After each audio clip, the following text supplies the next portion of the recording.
Today we will be looking at how to create that color shift appearance on Alpha Legionnaires, and we'll be looking at it of course on Alpharius. So to begin the process, I start with Celestial Azure, and this is from Green Stuff World's color shift paints. I put this down as a basis. Any color we put on top of this will have that slightly unusual reflective sheen to it, and any colors we build on top of this will have a slight color variance, more so than if we just put on a pure black base coat. Secondly, I'm using Dural Aluminium from the Vallejo Air range, and I'll just be airbrushing this as our first highlight to the silver plates.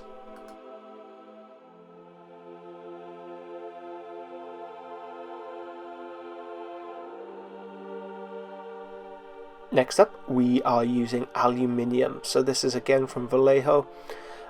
I've tipped out the previous mixture. There's a slight amount left of the Dural aluminium in, and then I'm adding aluminium to it.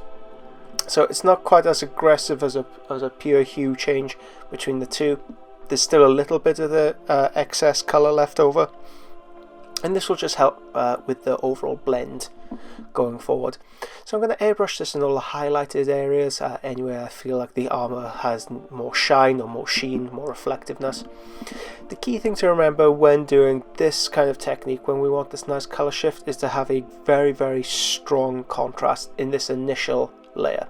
Essentially, this is a pre-coat in exactly the same manner we put white on top of a black base coat. So we need a very strong contrast at the initial stages, so when we put the colors on top, they'll really start to shine through.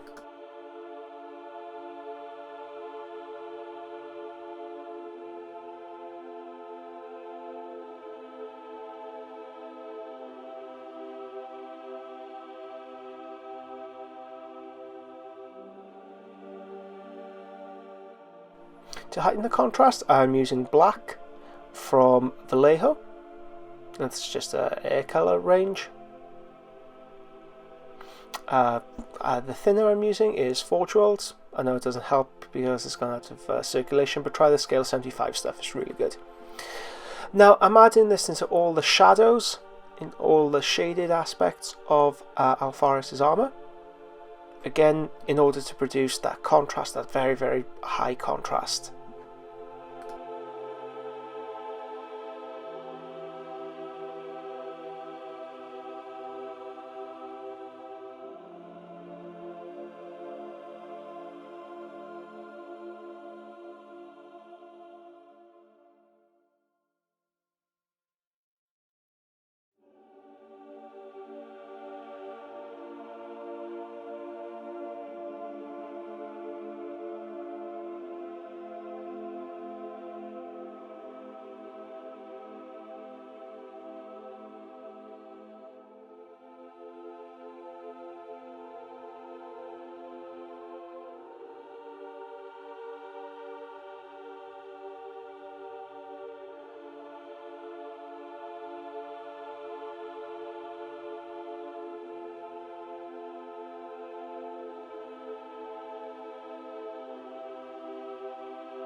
And here comes the magic step. So Tamiya Clear Blue. There are alternatives available on the market, the Ghost Tint, but I found that the Tamiya gives the best coloration of any products I've used for this kind of thing, and it's vitally important we use the X20A thinner.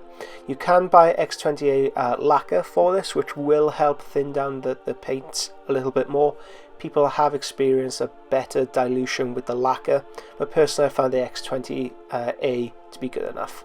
Now I'm airbrushing this across the entire surface of the armoured plates, every nook and cranny, and I'll add 2 to 3 layers.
So this is the third pass. You can see the very strong variation we've started to build up here. Next up we'll be hitting this with another silver color on top in order to deepen this contrast, but it's vitally important we do end up with a consistent blue coloration at this stage. We need it to be quite strongly blue. The blue will be on in all the shadowed aspects of the sculpt, and the green will go on top. So if we have a look at Alpharius' armour here, you see in the shadowed aspects there's more blue, then the highlight there's green. In order to help us along with this, we will be using Emerald Alchemy. Emerald Alchemy is made by Scale 75, and it's a really nice light silver green. So this is a little less harsh than using pure silver on this stage, and we are aiming for another pre-coat. So in all the highlighted aspects of the armour plate, this is where I'll add this layer. On top of this I'll be adding Tamiya green, but we do want to keep that reflective shine, we do want to keep that metallic pigment. So that's why Emerald Alchemy is a really nice compromise between the two, between having that metallic shine and some form of pigmentation.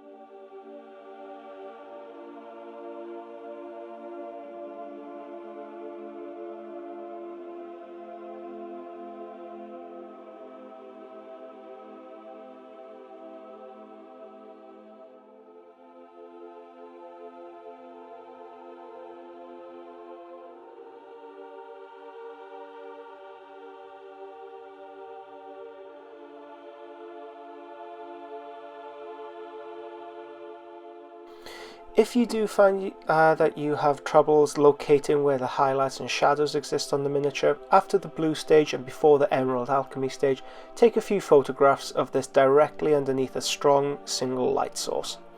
When you take photos in this manner, the natural shine of the metallic pigment will reveal highlights, natural zenith highlights and nadir shadows in the paint scheme, in the metallic shine, and you're able to build on top of this in your own paint scheme.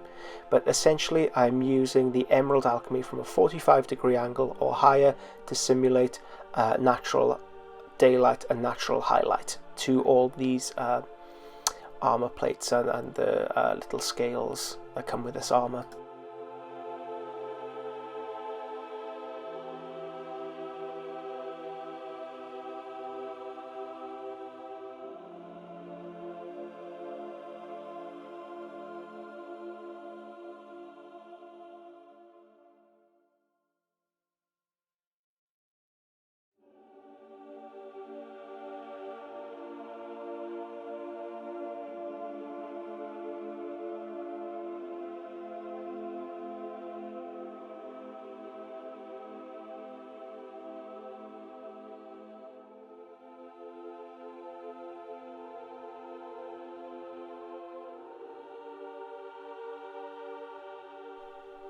Okay, next up we're using Tamiya Clear Green, and we are thinning this again with X20A. The thing we should remember with these clears is that we don't want to end up with an instant transition in colour. We do not want to go from a very sudden hue change from silver to pure green. We want to thin this down with around 2 parts thinner to 1 part clear, just to make sure it doesn't clog up the airbrush. That way when we apply it on top of the miniature, it doesn't really make a whole heap of difference. It doesn't make a vast impression initially. It's only when we start to build it up layer upon layer upon layer that we really see that transition. I mean, even here, just one layer, you can see just how strong it is. So, but you can still see the underlying blue, and you can still see the underlying silver from that emerald. I cannot stress this enough, we do not want to thickly apply the paint to really blow through the structure that we spent all this time trying to build up.